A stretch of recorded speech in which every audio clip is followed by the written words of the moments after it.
Hi, hello everyone. Welcome to Med About Bio. So this is your Shivani ma'am. So guys, आज के session में हम लोग top 30 question solve करने वाले हैं जिनकी बहुत सारी प्रोबेबिलिटी है कि ये आप लोगों का एम्स नर्सिंग में भी आ सकता है because these are the memory based PYQs. And बच्चों अगेन आई एम सेइंग कि these questions are only memory based because आप लोगों को भी पता है एम्स नर्सिंग एक CBT मोड पेपर होता है जिसके कोई प्रॉपर हमारे पास PYQs नहीं होते. That's why we need to create only memory based question. And I'm not 100% sure कि आप लोग बोले कि मैम 100% पेपर यहीं से आएगा या नहीं आएगा. 100% पेपर सेम कभी नहीं होता है, बट हाँ आप लोगों का अराउंड 50 से 60% क्वेश्चन आप लोगों को यहाँ से मिलेंगे ही मिलेंगे. रेस्ट मैंने आप लोगों को टेलीग्राम चैनल पे शेयर किए थे नीट्स के PYQs और वो भी सॉल्व वीडियो फॉर्म में. तो बच्चों आप लोग अगर वो देखना चाहते हो तो आप मेरे यूट्यूब चैनल पे मैं आज प्लेलिस्ट एक क्रिएट कर दूंगी या फिर जो हमारा एम्स नर्सिंग का प्लेलिस्ट है उसी में मैं ऐड कर दूंगी उनको प्लीज देख लेना. एटलीस्ट 15 ऑनवर्ड्स वाले तो सॉल्व कर ही लो, अभी टाइम है आप लोगों के पास. क्योंकि अगर हम लोग नीट से भी एक आइडिया ले कितने क्वेश्चन आते हैं तो अराउंड 30% क्वेश्चन नीट के PYQ से डायरेक्टली रिपीट होता है. एंड ये चीज आप लोगों को तब रियलाइज होगा जब आप लोग एग्जाम देके आ जाओगे. इसीलिए बेटर है कि अभी आप लोग जो मैं क्वेश्चंस करा रही हूँ उनको करो एंड नीट PYQs करो प्लस अपना एनसीईआरटी साथ साथ पढ़ते रहो. आउट ऑफ एनसीईआरटी मत जाओ बिल्कुल भी. जो स्टूडेंट कॉन्फिडेंट है कि हाँ उसने एनसीईआरटी बहुत अच्छे से कर रखा है, उससे जितने भी मैं क्वेश्चंस करा रही हूँ सब हो रहे हैं, वो जा सकता है आउट ऑफ एनसीईआरटी. और आउट ऑफ एनसीईआरटी भी सिर्फ PYQs की फॉर्म में जाना है, इससे ज्यादा एक्स्ट्रा नहीं जाना. चलो फिर स्टार्ट करते हैं. देखो फर्स्ट क्वेश्चन को क्या बोलता है, the initial step in the digestion of milk in child is carried out by, मतलब मिल्क का डाइजेशन कौन कराता है. शिशु में दूध का पाचन प्रारंभिक चरण में निम्न द्वारा होता है. तो आपको पता है डाइजेशन ऑफ मिल्क, मिल्क का डाइजेशन कौन कराता है, रेनिन कराता है. ये हम लोगों ने डाइजेस्टिव सिस्टम चैप्टर के अंदर पढ़ा है. So the correct answer is renin. Question number 2, insectivorous plants eat insects to obtain. Insectivorous plants क्या होता है आपका, जैसे कि नेपेंथीज. आप लोगों ने इसको morphology in flowering plant chapter के अंदर पढ़ा होगा. कीट भक्षी पौधे कीटों का भक्षण करते हैं. तो वो जो इंसेक्टिवोरस प्लांट्स होते हैं वो इंसेक्ट्स को क्यों ट्रैप करते हैं, अपनी लीफ को मॉडिफाई करके वो इंसेक्ट ट्रैपिंग स्ट्रक्चर बना लेता है. ठीक है. एंड उसी के अंदर इंसेक्ट, तो इंसेक्ट्स को लेते किस लिए हैं, उनका रीजन क्या है उसके पीछे, क्योंकि इंसेक्ट से उनको नाइट्रोजन मिलती है. That's why they catch the insects जो भी उनके आसपास के एरियाज में उनको पाई जाती है. Correct one answer is your nitrogen. Next question देखो, मिडल लैमिला. मिडल लैमिला किसके बीच में प्रेजेंट होता है, दो सेल्स होते हैं हमारे सेल्स के एडजेसेंट्स में. मिडल में हमारा मिडल लैमिला प्रेजेंट होता है जो कि बना होता है कैल्शियम पैक्टेट से. तो मिडल लैमिला क्या है, एक आपका पैक्टिन है. इट इज अ पैक्टिन जो कि आपकी प्लांट सेल, दो प्लांट सेल्स के बीच में पाया जाता है सेल डिवीजन के टाइम पे जो बनता है. And it is made up of calcium pectate. Correct answer is pectin. Question number 4, what type of classification based on the number of chromosomes. गुणसूत्र की संख्या पर आधारित वर्गीकरण है. कौन सा वर्गीकरण, अब ये क्वेश्चन है आपका प्लांट किंगडम में. प्लांट किंगडम में बच्चों आप लोगों ने सबसे पहले पढ़ा है आर्टिफिशियल सिस्टम ऑफ क्लासिफिकेशन जो कि ग्रॉस मॉर्फोलॉजिकल कैरेक्टर्स पे बेस्ड था. मींस प्लांट्स को क्लासिफाई किया था सिर्फ उनकी मॉर्फोलॉजी को देख के. फिर हमारा नेचुरल सिस्टम ऑफ क्लासिफिकेशन जिसके अंदर हम लोगों ने मॉर्फोलॉजी, एनाटॉमी, बायोकेमिस्ट्री सबको कंसीडर किया था एक्सेप्ट फाइलोजेनी. फिर उसके बाद फाइलोजेनेटिक सिस्टम ऑफ क्लासिफिकेशन आया जिसमें हमने फाइलोजेनी को किया, फॉसिल रिकॉर्ड्स के बेसिस पे प्लांट्स को डिस्ट्रीब्यूट किया, प्लांट्स को क्लासिफाई किया. जिनके हमारे पास फॉसिल रिकॉर्ड्स नहीं थे उसके लिए हमने 3 टेक्सोनॉमी यूज किया, cytotaxonomy, numerical taxonomy and third one कौन सा है, cytotaxonomy, numerical taxonomy and third one बताओ. एग्जैक्टली कीमोटेक्सोनॉमी. साइटोटेक्सोनॉमी में हम लोग क्या करते हैं, नंबर ऑफ क्रोमोसोम, क्रोमोसोम की स्ट्रक्चर को स्टडी करते हैं. साइटोटेक्सोनॉमी में नंबर्स स्टडी करते हैं एंड कीमोटेक्सोनॉमी में केमिकल कॉन्स्टिट्यूएंट स्टडी करते हैं. साइटो में नंबर ऑफ क्रोमोसोम, कीमो में केमिकल का constituent and numerical taxonomy numerical data हम लोग लेते हैं. आंसर देखो, based on the number of chromosome, number of chromosome cytotaxonomy. Question number 5, interferons are, अब ये क्वेश्चन आ गया है हमारा human health and disease chapter से। Human health and disease chapter में अब किसी को भी वायरल इन्फेक्शंस जब हो जाता है तो वायरल इन्फेक्शंस के टाइम पे उस चीज को, वायरल इन्फेक्शंस को पता करने के लिए इंटरफेरॉन्स रिलीज करते हैं हमारी वायरस इन्फेक्टेड सेल्स। एक सेल है, उसको वायरस ने इन्फेक्ट किया, उसको वायरस से इन्फेक्शन हुआ, तो उस टाइम पे क्या हुआ, वहां पे वो इन्फेक्टेड सेल इंटरफेरॉन्स अपने अंदर से रिलीज करेगी। वो इंटरफेरॉन्स आपके आसपास वाले जो सेल्स हैं उनको जाके सिग्नल देंगे कि भाई बॉडी के अंदर वायरस एंटर हो चुका है, आप अपनी बॉडी के अंदर एंटीवायरल प्रोटीन बना लो ताकि वायरस आके आपको भी इन्फेक्ट ना कर पाए। पढ़ो इंटरफेरेंस क्या है। प्रोटीन प्रोडक्ट्स ऑफ मैक्रोफेजेस जो माइक्रोब्स को डिस्ट्रॉय कर देते हैं, या फिर एलेंजन, या फिर protein secreted by virus infected cell which protect uninfected cells from further viral infection. कौन सा होना चाहिए इसमें से आंसर? थर्ड वन ही लग रहा है, बट एक बार फोर्थ ऑप्शन भी हम लोग पढ़ लेते हैं। फोर्थ ऑप्शन में क्या कर रहा है, these are the antibody molecules. जी नहीं, एंटीबॉडी मॉलिक्यूल्स नहीं होते ये। नो। क्वेश्चन नंबर 6 देखो, the example of auxetic growth. Auxetic growth का एक एग्जाम्पल क्या है? ऑक्जेटिक ग्रोथ मीन्स राउंड जब ग्रोथ होती है, डायमीटर में जब इंक्रीज होता है, this is known as auxetic growth. तो हमारा आंसर होगा यहाँ पे round worm. Round worm means सूत्रक्रमी। और एग्जाम्पल ऑफ ऑक्जेटिक ग्रोथ, इसको पढ़ लो बच्चों, हिंदी वाले जितने भी स्टूडेंट है, शीर्ष सद वृद्धि का उदाहरण है। आई गेस पहले वाला भी आप लोगों ने हिंदी में पढ़ ही लिया होगा। वायरस संक्रमित कोशिकाओं द्वारा स्तावित प्रोटीन जो कि असंक्रमित कोशिकाओं को वायरस के संक्रमण से बचाता है। Clear? Question, protection is given in national parks to. हमारा जो नेशनल पार्क्स थे उनको प्रोटेक्शन दिया गया था, किस लिए? उनके, सिर्फ उनके फोनास के लिए या फिर उनके फ्लोरास के लिए? फोना मतलब एनिमल्स, फ्लोरा मतलब प्लांट्स के लिए, या फिर पूरे इकोसिस्टम में वहां पे प्रोटेक्शन दिया गया, या फिर सिर्फ प्लांट्स और एनिमल्स के लिए? वहां पे उनके पूरे इकोसिस्टम मतलब संपूर्ण परिस्थितिकी तंत्र को प्रोटेक्शन दिया गया। डन। तो इसका आंसर आएगा होल इकोसिस्टम। नेशनल पार्क्स में पूरा जितना भी वहां पे एरिया होता है नेशनल पार्क का, हर जगह पे प्रोटेक्शन दिया जाता है। राष्ट्रीय उद्यान में सुरक्षा दी जाती है। कोजेज ऑफ एसिड रेन, भाई एसिड रेन किसकी वजह से होता है? जितनी भी हमारी इंडस्ट्रीज वगैरह हैं, इनका स्मोक जो होता है उसके अंदर एसिडिक गैसेस होती हैं, वो एयर में जाती हैं, वाटर वहां पे वाटर वेपर्स के साथ रिएक्ट करती हैं और एसिड बना लेती है। H2SO4, H2NO3, HNO3, ये सब का फॉर्मेशन करती है, एंड वही फिर एसिड बारिश के थ्रू एसिड रेन बन के आ जाता है। देखो answer, pollution of CO2 and CO2 no, dust particles no, pollution of CO2 and NO2, तभी तो हमारा H2SO4 एसिड बनेगा, HNO3 एसिड बनेगा। इसका करेक्ट आंसर पोल्यूशन ये होगा। फोर्थ आंसर देख लेते हैं, ऑटोमोबाइल पोल्यूशन है। सबसे ज्यादा जो एसिड रेन का रीजन होता है SO2 एंड NO2 गैस की वजह से ही होता है। क्वेश्चन नंबर 9 देखो, it is given that X is hemophilia gene chromosome and X is a chromosome of normal blood clotting person। ये हमें दिया जाता है कि जो X है वो हीमोफीलिया जीन क्रोमोसोम है, मतलब X क्रोमोसोम के ऊपर ही वो जीन प्रेजेंट होता है जिसकी वजह से हीमोफीलिया कोज होता है। And X is a chromosome of normal blood clotting person. Normal blood clotting person की बॉडी के अंदर भी X प्रेजेंट है। Which of the following will be the haemophilic carrier? Haemophilic carrier कौन होगा भाई? कैरियर वो होगा, कोई हमारी फीमेल है, फीमेल के पास दो X क्रोमोसोम है, तो दोनों X क्रोमोसोम्स में से एक क्रोमोसोम हीमोफिलिक बन गया है, लेकिन दूसरा तो नॉर्मल है ना, दूसरा X क्रोमोसोम सही है, तो इसका मतलब उसके अंदर जीन प्रेजेंट है जो ब्लड क्लोटिंग नॉर्मली कराएगा।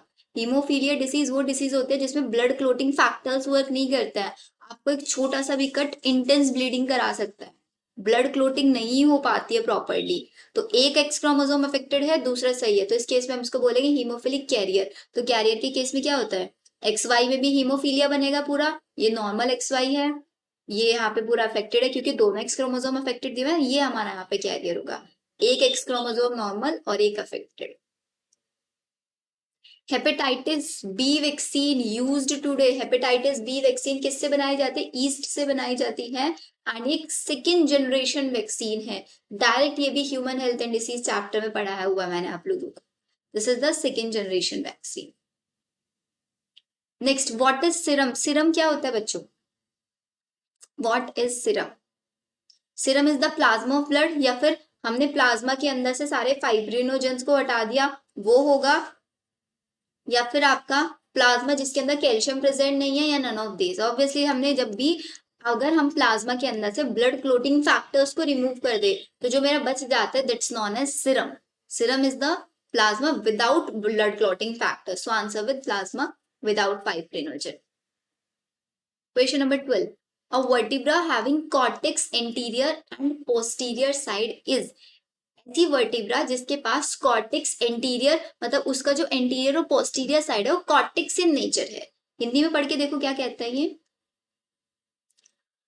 कशेरुका जिसके अग्र तथा पक्ष भाग में, आगे मतलब पीछे भाग पर उत्तलता पाई जाती है, मतलब कॉन्वेक्स एरिया पाया जाता है, this is known as alveolus. This is alveolus. ये आउट ऑफ एनसीईआरटी क्वेश्चन है, तो बच्चों इसको आप याद कर लेना। You can learn this question directly. Vertebra having convex anterior and posterior side, aciolus.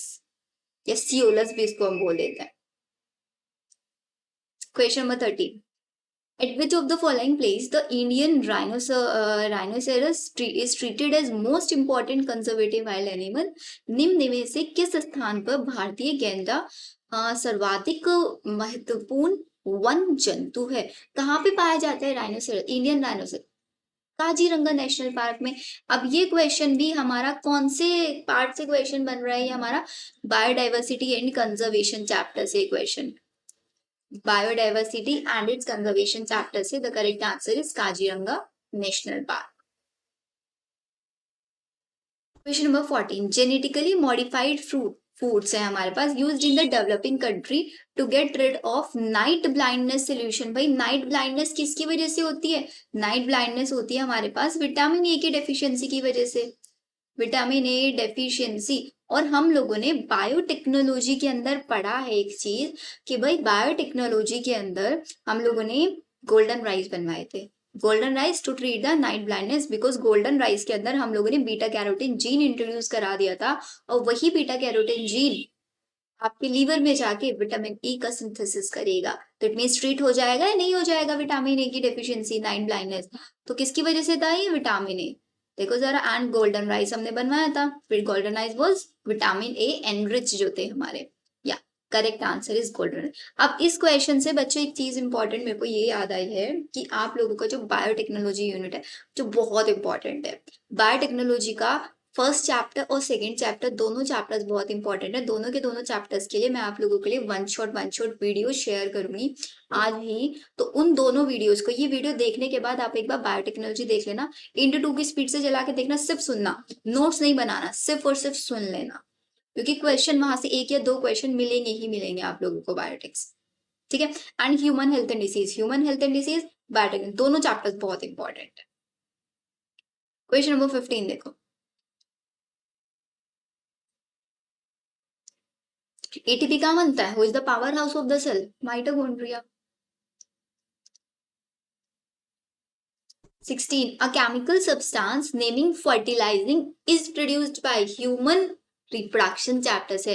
Fertilising produce किया जाता है ओवम के through, and anti fertilising produce किया जाता है, anti fertilising produce by sperm. तभी एक दूसरे को अप्रोच करते हैं, this are the, this is known as chemical approach, sperm और ओवम की। तो किसके पास पाया जाता है? This is a mature ovum. 17, which of the following is the place of fat synthesis? Fat का सिंथेसिस क्या होता है? प्रोटीन का सिंथेसिस रफ आरईआर करता है, और जितने भी हमारे स्टीरॉइड्स होते हैं, केमिकल्स होते हैं, उनका कौन करता है? स्मूथ आरईआर करता है। Then Golgi body and next में बोलता है राइबोसोम। राइबोसोम तो प्रोटीन सिंथेसिस करता है, इसका आंसर हमारा एससीआर होगा, smooth endoplasmic reticulum.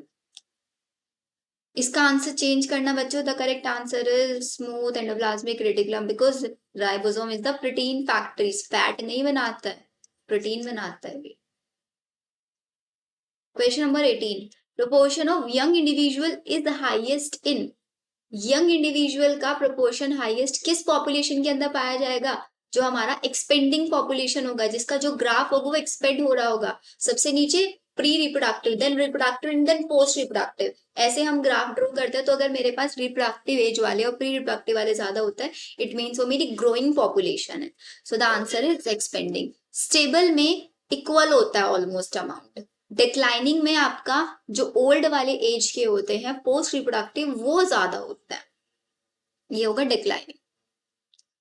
Question number 19. The bacterial species which has been developed by biotechnology for use in alcohol industry. Alcohol उद्योग में जैव प्रौद्योगिक द्वारा जिस जीवाणु की नई प्रजाति तैयार की गई है, ऐसी कौन सी बैक्टीरियल स्पीसीज है जिसको बायोटेक्नोलॉजी में डेवलप किया गया है अल्कोहल इंडस्ट्री में यूज करने के लिए? This is known as bacillus subtilis. Bacillus subtilis. So the correct answer is bacillus subtilis. Saccharomyces cerevisiae yeast है जिसको हम फर्मेंटेशन में यूज करते हैं। ये फर्मेंटेशन में एक माइक्रोबियल मेथड है, ओल्ड बायोटेक्नोलॉजी। ये बोल रहा है कि अभी बायोटेक्नोलॉजी में डेवलप किया गया बैक्टीरियल स्पीसीज को। East is the fungi, east नहीं लगा सकते। इकोलाई भी बैक्टीरिया है, बट इकोलाई का यूज हम लोग अल्कोहल में नहीं कर सकते। सुडोमोनास पोटिडा का काम होता है ऑयल सस्पेंशन में, हम लोग इसका काम करते हैं।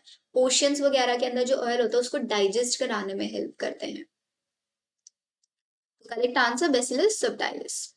Next, hiccup is caused by uncontrolled contraction of hiccups. हिचकियां, हिचकी का कारण क्या होता है? जिसका किसका अनियंत्रित स्टमक हो या इंटरकोस्टल मसल्स हो, किसकी वजह से आता है आपका हिकअप?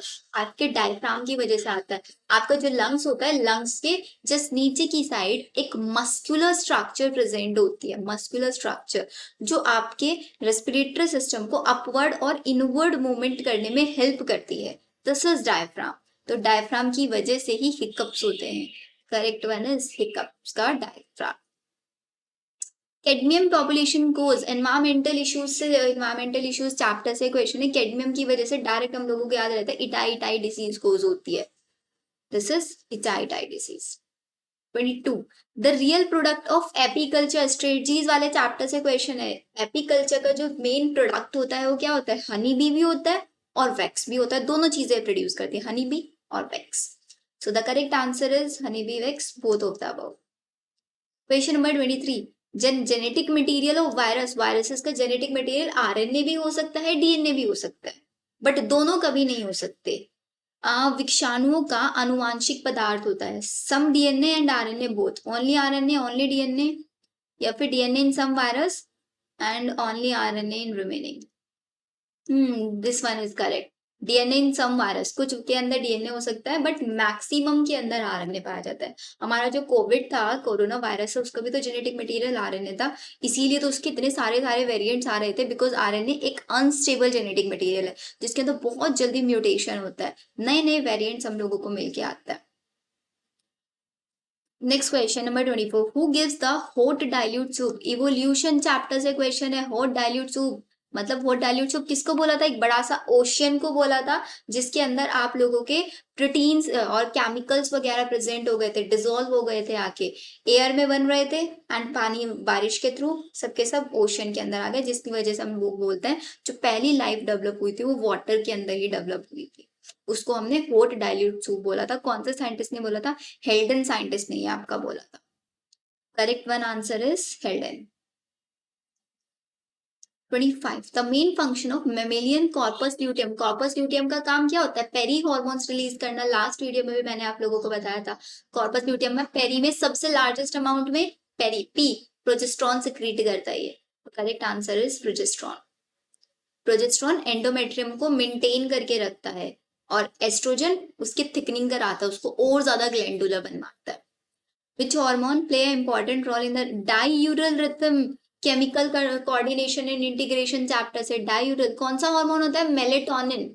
एक होता है मेलेनिन जो कि स्किन पिगमेंट है, स्किन की पिगमेंटेशन को कंट्रोल करता है। डायूरल रिदम, आपकी बॉडी, आप किस टाइम सो रहे हैं, किस टाइम उठ रहे हो, वो चीज आपके ब्रेन में सेट हो जाती है।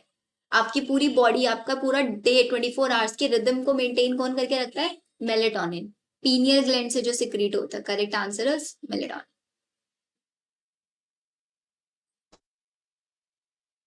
नेक्स्ट क्वेश्चन देखो। 27.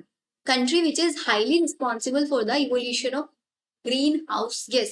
ग्रीन हाउस गैस के लिए सबसे ज्यादा रिस्पॉन्सिबल किस देश में सबसे अधिक ग्रीन हाउस गैस मतलब CFC, CO2 एंड सबसे ज्यादा कौन प्रोड्यूस करता है? America, USA. 28 after injury which tissue do not have capability of regeneration? Capability of regeneration सबसे अंदर किसके अंदर था? लीवर और एनिमल्स में प्लेनेरिया, दो एग्जाम्पल। और किसके अंदर नहीं होती? जो कभी डिवाइड नहीं करते। कौन डिवाइड नहीं करते? हमारे नर्वस टिश्यूज, ये कभी डिवाइड नहीं करते हैं।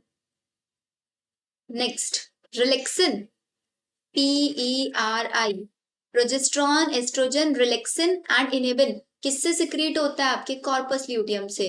एंड उसके अलावा कॉर्पस ल्यूटियम कहाँ बनता है? ओवरी में। तो करेक्ट आंसर हम ओवरी लगा सकते हैं फिर, क्योंकि कॉर्पस ल्यूटियम इन लोगों ने हम लोगों को डायरेक्टली दिया हुआ नहीं है। क्वेश्चन नंबर 30 देखो, राइबोफ्लेविन, राइबोफ्लेविन कौन सा हार्मोन है? Riboflavin, sorry vitamin, not hormone.